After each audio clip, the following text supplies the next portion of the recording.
For us to see the world around us, light enters the front of the eye and passes through the vitreous before it's focused on the retina. The vitreous is the clear, gel-like fluid inside of the eye. The retina is the light-sensitive tissue lining the back of the eye. Frequently, tiny clumps of cells form inside the gel-like vitreous.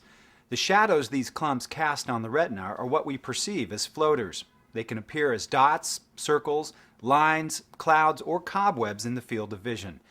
Floaters are more common as we reach middle age, a time in our life when the vitreous gel can start to thicken and shrink, forming clumps or strands. Sometimes the shrinking of the vitreous can create tiny tears in the retina as it pulls away from the wall of the eye. If these tears bleed, new floaters may appear. With flashes, the vitreous gel is rubbing or pulling at the retina, moving it slightly from its normal position lining the back of the eye.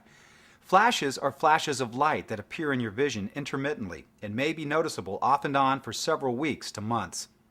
Trauma to the eye can often cause floaters and flashes. Also, migraine headaches can cause flashes.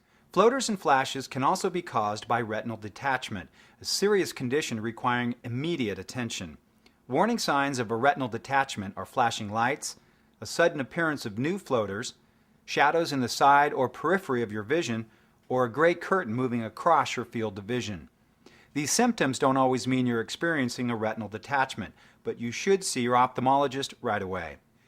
Treatments for a detached retina vary, but in general the goal is to return the affected area of the retina to its correct position at the back of the eye. There are several techniques for doing this. For example, a flexible band called a scleral buckle is placed around the eyeball to counteract the force pulling the retina out of place. Fluid may be drained from under the detached retina, allowing it to settle back into its normal position against the back of the eye, or a gas bubble may be placed in the eye to push the retina back in place. With pneumatic retinopexy, a gas bubble is injected into the vitreous space inside the eye. The bubble pushes the retinal tear closed against the back wall of the eye. With this procedure, the patient must maintain a certain head position for several days after surgery. The gas bubble will eventually disappear. Laser or cryotherapy is also added to seal the retinal tear back in place.